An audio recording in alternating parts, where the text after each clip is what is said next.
ನಾವು ಎಂತ ಸಮಾಜದಲ್ಲಿ ಇದೀವಿ ಅಂತ ಹೇಳಿದ್ರೆ, ಬಾಂಗ್ಲಾದೇಶದಿಂದ ಬಂದು ಇಲ್ಲಿ ಆಧಾರ್ ಕಾರ್ಡ್ ಮಾಡಿಸ್ಕೊಬೋದು, ವೋಟರ್ ಐಡಿ ಮಾಡಿಸ್ಕೊಬೋದು, ಪ್ಯಾನ್ ಕಾರ್ಡ್ ಮಾಡಿಸ್ಕೊಬೋದು, ಇರೋದಕ್ಕೆ ಸ್ಥಳ ಮಾಡಿಸ್ಕೊಬೋದು. ನೀವು ಕೋಗಿಲು ಲೇಔಟ್ ಅಲ್ಲಿ ನೋಡಿರ್ಬೋದು, ಯಲಹಂಕದ ಹತ್ರ ಬೆಂಗಳೂರಲ್ಲಿ ಸುಮಾರು 200 ಮನೆ ಖಾಲಿ ಮಾಡಿಸ್ತಾರೆ. ಖಾಲಿ ಮಾಡಿಸಿ ಅವ್ರಿಗೆ ಪಕ್ಕಾ ಮನೆ ಮಾಡಿಸ್ಕೊಡ್ತಾರೆ. ಅವ್ರಿಗೆ ಇಲ್ಲಿ ವೋಟರ್ ಐಡಿ ಇಲ್ಲ, ಆಧಾರ್ ಕಾರ್ಡ್ ಇಲ್ಲ, ಪ್ಯಾನ್ ಕಾರ್ಡ್ ಇಲ್ಲ, ಇವರೇ 1,500-2,000 ರೂಪಾಯಿ ಕೊಟ್ಟು ಪಕ್ಕಾ ಮನೆ ಮಾಡಿಸ್ಕೊಡ್ತಾರೆ. ಇಲ್ಲಿ ನೂರಾರು ವರ್ಷಗಳಿಂದ ತಾತ ಮುತ್ತಾತನ ಕಾಲದಿಂದ ಬಾಳಿ ಬದುಕಂತ ಮನೆ. ಅವರು ಒಂದು 89 ವರ್ಷದಿಂದ ಟ್ಯಾಕ್ಸ್ ಕಟ್ತಾ ಇದ್ದಾರೆ. ಪಂಚಾಯತಿ ದಾಖಲೆಗಳು ಸಮೇತ ಇದ್ದಾವೆ. ದಾಖಲೆಗಳನ್ನೆಲ್ಲ ಇವ್ರು ತಿರ್ಚ್ಬಿಟ್ಟು, ರಾಜಕೀಯ ದುರುದ್ದೇಶದಿಂದ ದಾಖಲೆಗಳೆಲ್ಲ ತಿರ್ಚ್ಬಿಟ್ಟು, ಇದು ಸರ್ಕಾರಿ ಏನು ಗ್ರಾಮ ಠಾಣೆಗೆ ಸೇರುತ್ತೆ, ಇದು ಸರ್ಕಾರಿ ಜಾಗ ಇದು ಅಂತ ಹೇಳ್ಬಿಟ್ಟು ಉಕ್ಲಪಿಸುವಂಥ ಕೆಲಸ ಇಲ್ಲಿ ನಡೀತಾ ಇದೆ. ಇಲ್ಲಿರೋಂಥ ಸ್ಥಳೀಯ ರಾಜಕೀಯ ಮುಖಂಡರ ಪ್ರಭಾವ ಬಳಸಿ ಇಲ್ಲಿರೋಂಥ PDO ಒಂದು ವಾರದಿಂದ ಇವ್ರನ್ನ ತೆರವು ಮಾಡಿಸೋದಕ್ಕೆ ಒಳ್ಳೆ ರಾಜಕೀಯ ಗೂಂಡಾಗಳ ರೀತಿ ಹೊರಿಸ್ತಾ ಇರ್ತಾರೆ.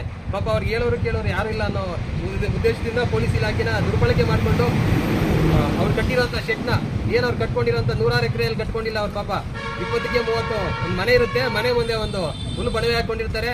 ಹಸುಗಳು ಕಟ್ಟಾಕೊಳ್ಳೋದಕ್ಕೆ ಒಂದು ಶೆಡ್ ಹಾಕೊಂಡಿರ್ತಾರೆ.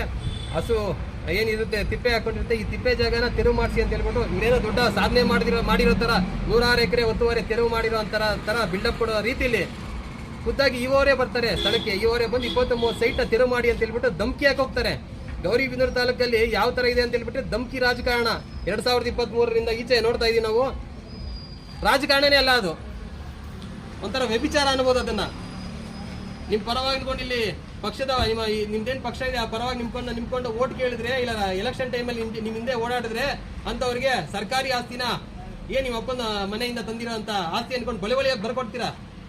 ನಿಮ್ ಜೊತೆ ಯಾರು ಗುರ್ಸ್ಕೊಳೋದಿಲ್ವೋ, ನಿಮ್ ಜೊತೆ ಯಾರು ಓಡಾಡೋದಕ್ಕೆ ಬರೋದಿಲ್ವೋ? ನೀವು ಕೊಡೋಂಥ ಎಂಜಲ್ ಕಾಸ್ಗೆ ನಾವು ಬೇಡಪ್ಪ, ನೀವು ಎಂಜಲ್ ಕಾಸು ಅಂತ ಯಾರು ದೂರ ತಳ್ತಾರೋ ಅಂಥವ್ರಿಗೆ ಪಕ್ಕ ಇದ್ರೂ ಅವರ ದಾಖಲೆನ ತಿದ್ದುಪಡಿ ಮಾಡಿಬಿಟ್ಟು ಇದು ಸರ್ಕಾರಿ ಆಸ್ತಿ, ನೀವು ಫಸ್ಟ್ ಇದನ್ನ ಖಾಲಿ ಮಾಡಿ, ಇಲ್ಲಿಂದ ಖಾಲಿ ಮಾಡಿ ಅಂತ ಹೇಳ್ತಾರೆ. ಪಾಪ ಅವ್ರ ತಾತ ಮುತ್ತಾತನ ಕಾಲದಿಂದ ಬಾಳಿ ಬದುಕಿದಂಥ ಮನೆ ಅದು. ಆ ಮನೆ ಖಾಲಿ ಮಾಡಿ ಅಂತ ಹೇಳ್ತೀರಾ, ಸರ್ಕಾರಿ ಆಸ್ತಿ ಇದು ಅಂತ ಹೇಳ್ತೀರಾ. 20-30ಕ್ಕೆ ಸೈಟ್ ಕಿತ್ಕೊಳ್ಳೋದಕ್ಕೆ ನಿಮ್ಗೆ ಯೋಚನೆ ಯಾವ ಥರ ಆದ್ರೂ ಇದು ಬರುತ್ತೆ? ನಾಚಿಕೆ ಆಗಲ್ಲ ಅಂತ ಕೇಳ್ತೀನಿ ಈ ಮೂಲಕ ನಾನು.